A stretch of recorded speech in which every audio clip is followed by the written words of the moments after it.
the green carpet of Crazy Rich Asians and talk to some of the stars in the movie. And what I can tell you is they are more than excited to share their culture with the world. Damn, Rachel. It's like the Asian Bachelor. I feel glorious, glorious. I feel glorious, glorious. You really should have told me that you're like the Prince William of Asia. That's ridiculous. Much more of a Harry. Glorious, glorious. I'm so lucky there have been no opportunities for Asian Americans to be the #1 star of their own movies. We have plenty of amazing Asian American actors who have paved the way, made great independent films, but this is a movie that has reach, and we hope that reach tells the world, tells little girls and boys out there that stories with their face matter, and that we want to hear them.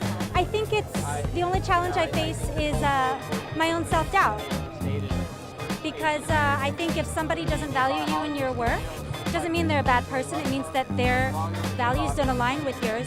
So you go and find the people who do work well with you, and that's what makes great storytelling and great art. It's phenomenal. I mean, look at the people around us. I got Michelle Yeoh, like right next to me. She's like a living legend. But to be able to share screen time with her was phenomenal. To be able to represent Asians around the world, no matter if you're mixed, if you're from the Philippines, from China, Malaysia, Singapore, American, like we all came together and made this beautiful piece of art. And John Chu is that leader.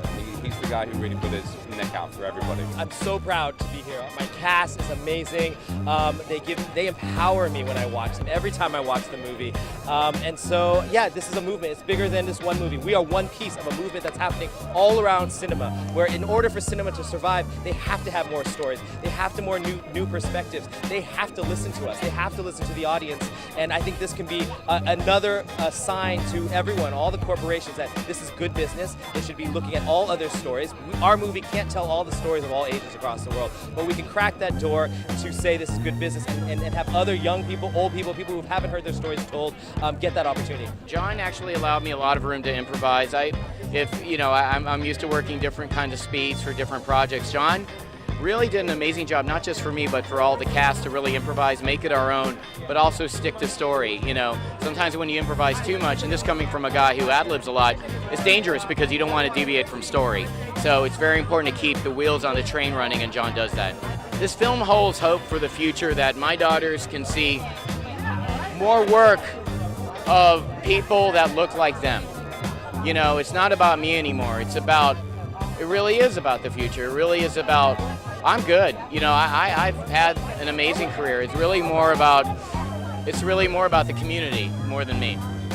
In the film and in person, fashion. So does fashion play a huge part in your life? Absolutely. I worked in high-end retail for a very long time. I did. When I worked in San Francisco, I was pursuing stand-up comedy. I was doing high-end retail during the day. So I worked at Neiman's, I worked at Dior, Bottega Veneta, and then after my shift, I would clock out and I would do the open mics, and I would show up in my full retail suit, and all these straight comics in their New Balances and hoodies were like, "Who's this guy?" But I've always loved fashion. It means that I'm part of something that is larger than just a movie, really. And I think that it's so easy to think of words like Hollywood, words like movies, words like film, and just take it to a really superficial level. But when you see the sort of vision that goes behind the movie, when you see how much it requires of a village to be able to realize that sort of a movie, when you see how the business of it can sometimes work against your vision, and to go for it anyway, you just think to yourself, you know what? You're part of something larger, and it's important to get this story out. It's important to get this dialogue out. That's a wrap for me. Now, the film comes out August 15th, and I will tell you, it is definitely a must-see. Something we can all kind of relate to. Even some of the Bollywood-style quirks are up in this film. So do check out Crazy Rich Asians. Thank you for joining me. I'm Rasha Goel for Star Talk.